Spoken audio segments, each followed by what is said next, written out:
and the people gathered to say, enough! You know, this is a historic weekend. This is an historic moment in the history of uncovering the evil and treachery and conspiracy that has directed and misdirected the lives of humanity for thousands of years. And there's a spirit looking down upon us at the moment, and he's got a big smiling face and he's got a big hat on. And until very recently, we used to know him as Jim Tucker.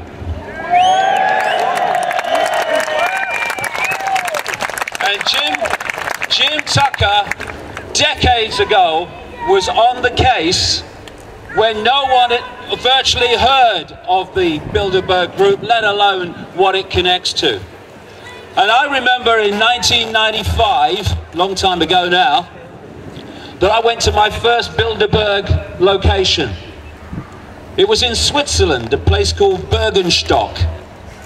And Jim did a round-robin email to not too many people in those days saying the Bilderberg meeting this year is in Bergenstock, Switzerland.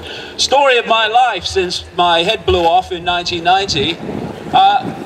A few weeks earlier, I'd arranged to go and meet and stay with some friends in Switzerland, about 2 hours away. So I went down on the first day. It was a big hotel, the three of them, the Park, the Palace and the Grand. It's like something out of James Bond. And there were the guys with the name tags on and all that stuff, putting the fences up. There was virtually no one there. In terms of protest, no one. Jim must have been around somewhere, but I didn't see him. I then, during the actual event itself, when it started, went back. And this time you couldn't even get onto the mountain, never mind close to the hotels. Right in the far distance, you could not see where they were meeting. That's what happened in those days. Well, symbolism is very, very powerful because it visually gives you a fix on where we are. And Bilderberg and everything that it stands for is no longer at the top of the mountain where we cannot see it. We are in its freaking grounds. Yeah! And it ain't seen nothing yet. Yeah! I think the best thing that you can do to understand the world and to understand yourself is to realize it ain't you that's mad. It's the world we live in, and it's the people who run it. That's when the penny drops. Because what we've got is a situation where insanity has become normal. And this is how it happens. You're born into a madhouse, but you're told it's sane. You grow up in a madhouse.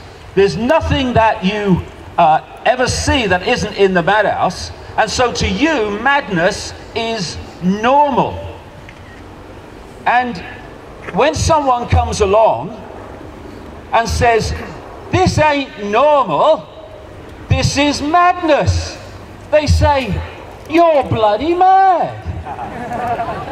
And you know, the mainstream media, you know, bless their cotton socks, are going to have to come to terms very soon with a simple fact that the person they abused and ridiculed for nearly a quarter of a century was the one who was sane, and the world they believe in is what is insane. Once we realize that dynamic, the world starts to make sense. And it's stayed in control through secrecy and by keeping us in ignorance.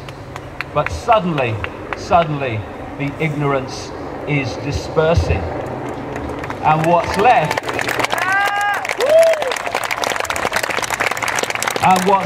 is the clarity of the situation we face.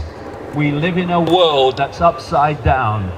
we live in a world that is mad while masquerading as sanity. And I'll give you an example. It's a very topical one. We're sitting here, right? Or I'm standing. Of the inversion of this world. Sitting here are thousands of loving, caring people who want peace and justice and fairness in the world.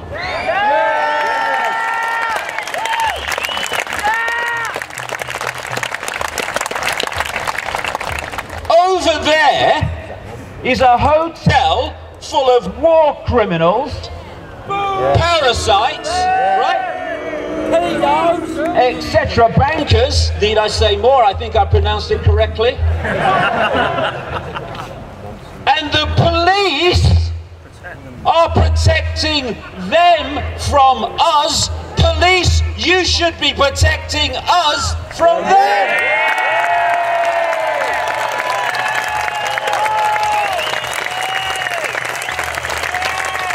What are you doing? But isn't it funny that so often there are some great policemen, there will be some great policemen around here and some not very nice ones. This is the world we live in. What are you doing? Shall I do a dance to keep it going? Yeah. And I'll tell you what the Arab Spring is in one single sentence. People with brown faces being played off against people with brown faces so that people with white faces can steal their land. That's what it's about.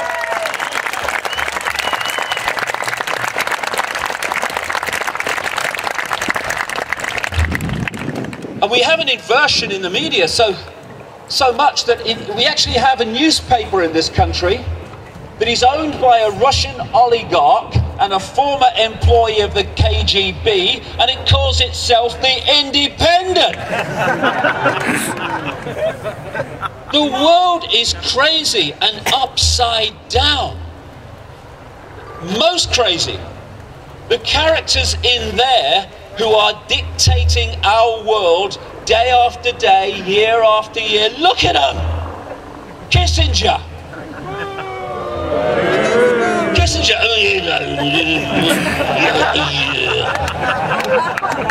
What did he say? I don't know, mate. I've got a clue. I've never understood the word the bloody man said. And there's Rockefeller and all these people have been on. And then there's Mandelson.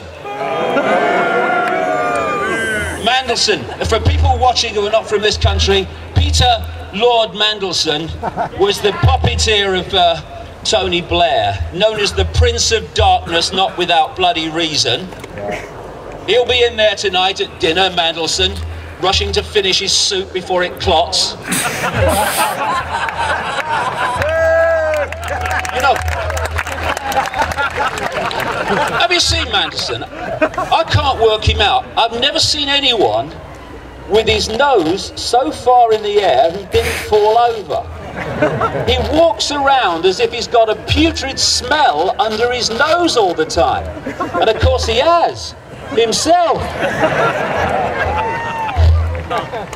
Oh, Ronaldo, there's a big pong in here. Yes, you, darling. Because, you know, corruption, conspiracy and sleaze, Peter, does tend to stink to high heaven. And I've looked at the physics of Peter Mandelson, and I can only work out this. He has got to have some kind of counterweight connected to his dick to keep him from falling over. He has got to. That's what it is. But look at him!